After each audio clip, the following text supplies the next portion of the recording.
Hello friend, कैसे हैं आप सभी लोग।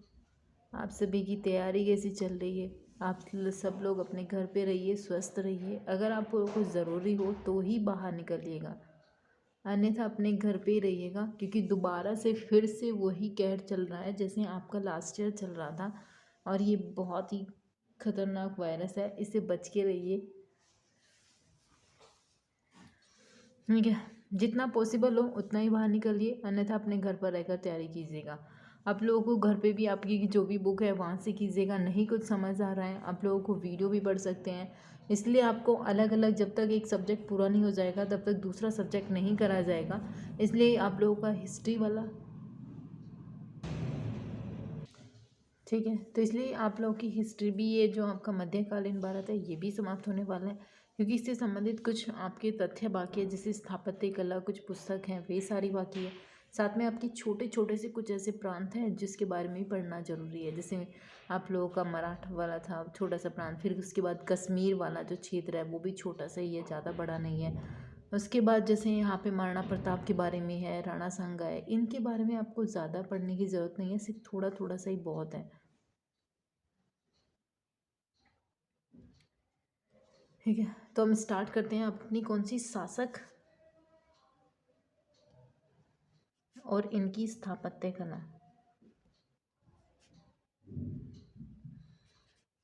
ठीक है, जैसे सबसे पहले हम किसकी बात करेंगे, आपको बाबर, क्योंकि मुगल में तो सबसे पहले वही इसका संस्थापक था। अगर आपसे पूछिए कि बाबर संस्थापक था, इसकी स्थापत्य कला क्या थी, इसने क्या क्या बनवाया, काबुली बाग बनवाया, कहाँ, पानीपत में। आराम बाग बनवाया दिल्ली में। उसके बाद हुमायूं, हुमायूं ने क्या बनवाया, हुमायूं की सबसे इम्पोर्टेंट तो यही है दीन पना। ये कहाँ है आपका, दिल्ली में। ठीक है, फिर उसके बाद आता है कौन, अकबर। अकबर ने बहुत सारी चीज़ें बनवाई, जैसे लाल किला, कौन सा, आगरा का। फिर उसके बाद लाहौर का किला,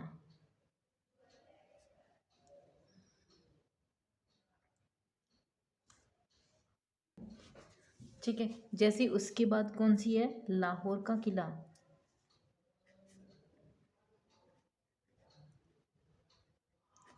ठीक है, फिर उसके बाद इसने कौन सी बनवाई, इलाहाबाद का किला, अटक का किला, फतेहपुर सीकरी, बहुत इंपॉर्टेंट है फतेहपुर सीकरी, फतेहपुर सीकरी।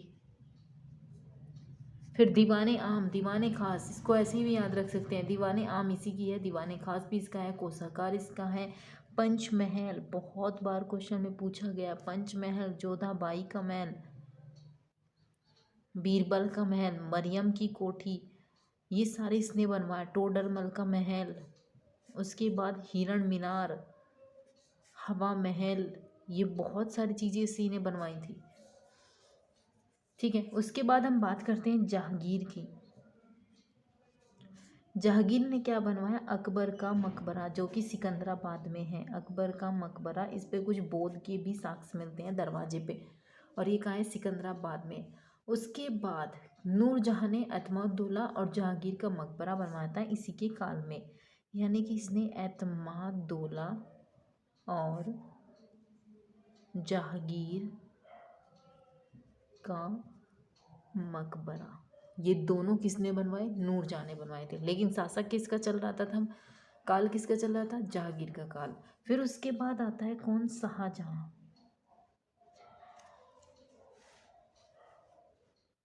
फिर कौन आएगा, शाहजहां। शाहजहां ने क्या क्या बनवाया था, दिल्ली का लाल किला, जिसको आप सब लोग देखने भी जाते हैं, दिल्ली का लाल किला, जामा मस्जिद, मोती मस्जिद, ताजमहल। फिर उसके बाद कौन आता है, औरंगजेब। औरंगजेब ने क्या बनाया, रबिया दुर्रानी का मकबरा, जिसे क्या कहा जाता था, बीबी का मकबरा। ठीक है, जिसे क्या कहा गया, बीबी का मकबरा। सिर्फ यही इतने इंपॉर्टेंट है, क्योंकि आपके बाबर, हुमायूं, अकबर, जहांगीर, शाहजहां और औरंगजेब, अगर आपसे मध्यकालीन भारत से क्वेश्चन पूछे जाते हैं तो सिर्फ इन्हीं 6 में से ही ज़्यादा से ज़्यादा क्वेश्चन पूछे जाते हैं। वो बहुत मुश्किल होता है कि आपसे आराम सहा इनसे कोई चीज़ पूछे, अन्यथा आप लोगों से इन 6 से ही सबसे ज़्यादा क्वेश्चन पूछना है। उसके बाद यहाँ पे कुछ सूबे थे जो आप लोग को पढ़ने की ज़रूरत नहीं है, बस इतना पता होना चाहिए कि अकबर के पास कितने सूबे थे, 12 सूबे थे। फिर उसके बाद इन्होंने क्या करा, आगे भी 15 हो गए, और शाहजहाँ के काल में 18 हो गए थे, और उसके काल में औरंगजेब के काल में 21 हो गए थे। ये पता होना चाहिए कि अकबर के काल में कितने सूबे थे, 12। ठीक है। फिर उसके बाद शाहजहाँ के पूछ सकता है, शाहजहाँ के काल में कितने सूबे थे, 18, और लास्ट में किसके थे, औरंगजेब। इसके काल में कितने सूबे हुए, 21 सूबे। ठीक है। अब इनसे अलावा आपसे सूबे के बारे में ये नहीं पूछेगा कि इनका सूबा कौन सा था, खानदेश, बरार, अहमदनगर, बीजापुर, गोलकुंडा, मराठा, बहुत सारे ऐसे थे। ये नाम कभी नहीं पूछे जाते हैं। जितने आप लोगों से नाम पूछे जाते हैं और जिस तरीके से पूछ सकते हैं, वहाँ तक आप लोगों को पूरा हिस्ट्री कराया जाना है। ठीक है। अब अगर हम बात करते हैं इनकी महाराणा प्रताप की, क्योंकि ये बहुत इम्पोर्टेंट है यहाँ पे। अब हम बात करते हैं किसकी, महाराणा प्रताप। ठीक है। महाराणा प्रताप क्या था, ये कुशल शासक थे। ये किसके थे, महाराणा उदय सिंह की जब मृत्यु हुई थी तो उसके बाद इसका बेटा महाराणा प्रताप गद्दी पर बैठा था। ठीक है। उसके बाद यहाँ पे क्या, इसका जन्म माना जाता है कि इसका जन्म कहाँ हुआ, राजस्थान में हुआ था। इसके पिता आप लोगों को पता चल गया, उदय सिंह थे। माता क्या थी, जयवंता बाई थी। और पाली में यहाँ पे इनकी जो अखोराज की पुत्री थी, इसकी एक सोनगरा। फिर उसके बाद इसने क्या किया कि इसे बचपन में ही क्या कहते थे, कीका। अगर आपसे वैसे पूछेगा तो नहीं, इसे कीका पुकारा जाता था बचपन से। जैसे सेखुबाई पुकारा, जैसे सेखुबा पुकारा जाता था किसको, सलीम को। ठीक है। इनका सबसे इम्पोर्टेंट क्या है, इनका घोड़ा। घोड़े का नाम बहुत बार पूछा जाता है। इनके घोड़े का नाम क्या है, चेतक। ठीक है। इनके घोड़े का नाम था चेतक, और इनकी राजधानी क्या थी, चित्तौड़। ये भी पूछ सकता है कि इनकी राजधानी क्या थी, चित्तौड़। ठीक है। फिर उसके बाद इन्होंने क्या किया, हल्दी घाटी का युद्ध हुआ था। ये हल्दी घाटी के युद्ध के लिए ही फेमस हुई थी, जो 18 जून 1576 ईस्वी को अकबर की ओर से कौन था, यहाँ मान सिंह था। जब आपको अकबर पढ़ा तब भी बताया था। और इधर से कौन था, महाराणा प्रताप। इन दोनों के बीच में हुआ था। राणा प्रताप पराजित हो गए थे, लेकिन उसकी अधीनता स्वीकार नहीं की थी इसने। एकमात्र यही था जो अकबर की अधीनता को स्वीकार नहीं किया था जिसने। और इसने क्या किया था कि ये बहुत सारी सेना थी, इसकी विशाल सेना थी। 20,000 राजपूतों को लेकर आया था, लेकिन मुगलों की सेना तो 80,000 थी, जिसकी वजह से भी माना जाता है कि हार गए थे। बहुत सारे लोग यहाँ पे मरे। फिर उसके बाद क्या हुआ कि यहाँ अगर पूछा जाता है कि जो आप लोग का हल्दी घाटी का युद्ध हुआ था 18 जून 1576 ईस्वी को हुआ था, इसका प्रत्यक्षीकरण कौन था, यानी कि इसे किसने देखकर इसका वर्णन किया था। इसका कौन था, अब्दुल कादिर बदायूनी। इसने क्या किया था, इस युद्ध को खुद देखा था। और फिर उसके बाद इसने अब्दुल कादिर बदायूं ने क्या किया था, इसका ये प्रत्यक्षीकरण था, यानी कि प्रत्यक्ष रूप से देखकर उसके बाद फिर इसने इस युद्ध के बारे में वर्णन किया। तथा आसफ खान ने भी इस युद्ध को अप्रत्यक्ष रूप से जिहाद की संज्ञा दी थी। ये इतना इम्पोर्टेंट नहीं है, लेकिन ये बहुत इम्पोर्टेंट है, किसने प्रत्यक्ष रूप से देखा और फिर इसका वर्णन किया था, किसका, आप लोग का हल्दी घाटी का जो युद्ध हुआ था 18 जून 1576 ईस्वी को हुआ था।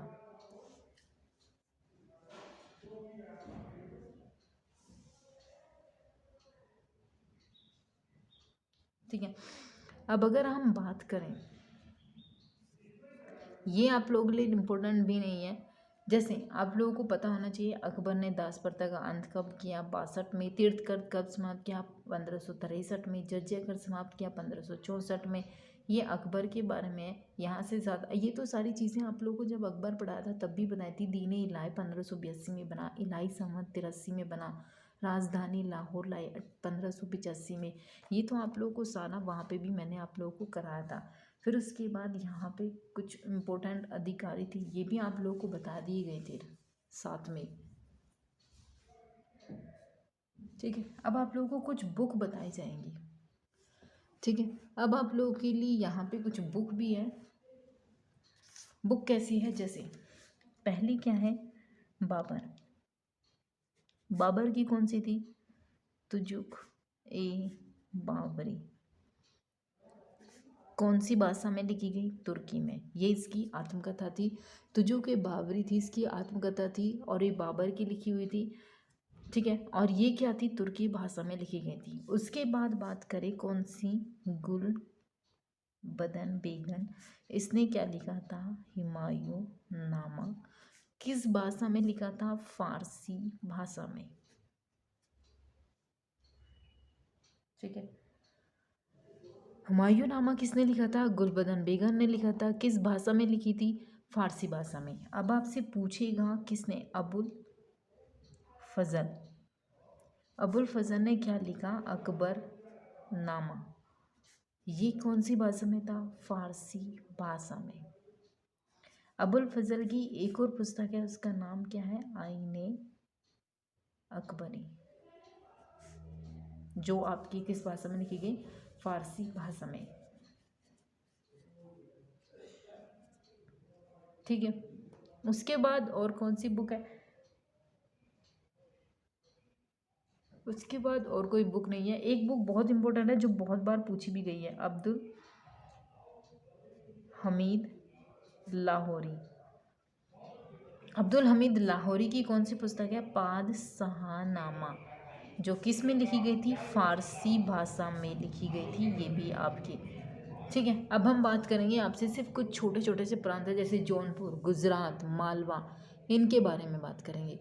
अब यहाँ पे अगर हम बात करते हैं किसकी, उत्तर भारत के राज्य कौन से थे, जौनपुर।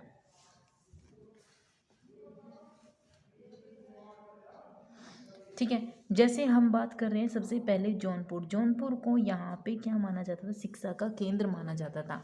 अब अगर आपसे पूछे कि जौनपुर की नींव किसने डाली, जौनपुर की नींव डाली थी फिरोज शाह तुगलक ने डाली थी। जब आपको पढ़ाया था वहाँ भी पढ़ाया था ये तुगलक। फिर उसके बाद फिरोज शाह तुगलक ने पूछा जाता है कि किसकी याद में बनवाया था, ये किसकी स्मृति में बनवाया था, तो अपने भाई जो जोना खा था मोहम्मद बिन तुगलक, उसके काल में बनवाई थी, उसके लिए बनवाई थी। फिर उसके बाद यहाँ पे क्या था, जो मलिक सरवर था, एक हिजरा थे, उसके सुल्तान ने मलिक उस सर्ग की उपाधि भी प्रदान की थी यहाँ। इसका मतलब क्या था कि पूर्व का स्वामी। अब आपको बस इतना पता होना चाहिए कि ये किसने बनाई, फिरोज शाह तुगलक ने। फिरोज शाह तुगलक ने किसकी स्मृति में बनवाई थी, गाजी खां की, जोना खां की स्मृति में बनवाया था। मलिक सरवर ने जौनपुर में सरकी राजवंश की स्थापना की थी। अगर आपसे पूछ भी लेता है कि कौन सा राजवंश था, तो सिर्फ सरकी राजवंश था। ठीक है, यहाँ पे इसे शिक्षा का केंद्र मानते थे, और इसे ही जौनपुर को क्या कहते थे, भारत का सिराज। ठीक है, इससे ज़्यादा आपसे और तो कुछ नहीं पूछेगा यहाँ से।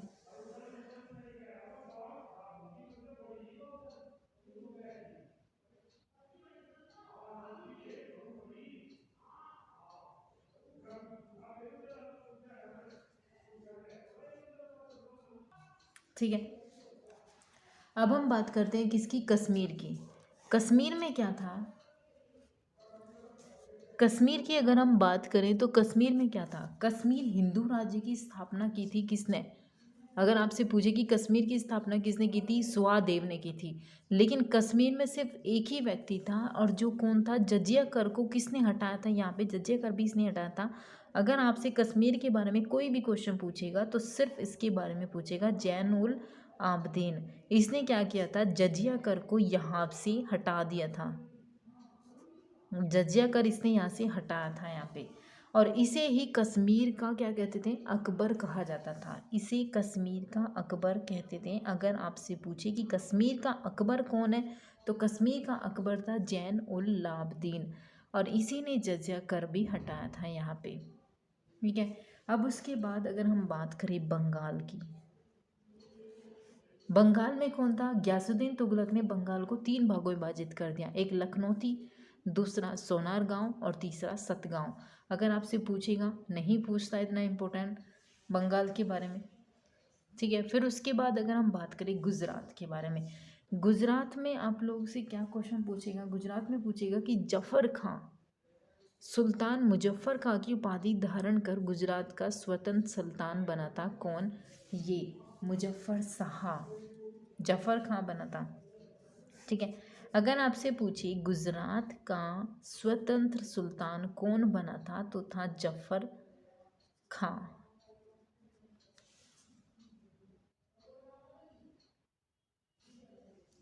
ठीक है। फिर उसके बाद किसकी बात करेंगे हम, दक्षिण भारत के कुछ राज्य थे, जैसे आप लोग ऐसे भी सुन सकते हैं कि जैसे खानदेश है। खानदेश क्या था कि जब तुगलक वंश का पतन होने वाला था, पतन के समय पर जो फिरोज शाह तुगलक था, उसने क्या किया, इसके एक सूबेदार था, उसका नाम था मलिक अहमद राजा फरूकी, ने क्या किया कि नर्मदा और ताप्ती के बीच में एक खानदेश की स्थापना कर दी थी। किसके बीच में, नर्मदा और ताप्ती के बीच में, जो आप लोगों का दक्षिण भारत है, जब आपको पढ़ाया गया था वहाँ पे ही पढ़िए। ठीक है। वहाँ पे सतपुड़ा, अरावली, ये सारी पहाड़ियाँ हैं। इसने क्या किया कि नर्मदा और ताप्ती, नर्मदा और ताप्ती के बीच में 1382 सन, याद रहो न रहो, खानदेश की स्थापना की थी। किसने, मलिक अहमद ने। फिर उसके बाद इन्होंने क्या किया, इसलिए फिर क्या किया, यहाँ के जो सभी सुल्तान थे वो खान की उपाधि धारण करते थे, इसलिए उसका नाम भी खानदेश रख दिया। इससे ज़्यादा और कोई इम्पोर्टेंट नहीं है, क्योंकि अकबर ने खानदेश को जीत लिया था। फिर आया था आपका बहमनी। बहमनी में क्या हुआ था कि जो बहमनी राज्य की स्थापना हुई थी, यहाँ पे बहमनी राज्य की स्थापना किसने की थी, अलाउद्दीन हसन बहमन शाह ने की थी।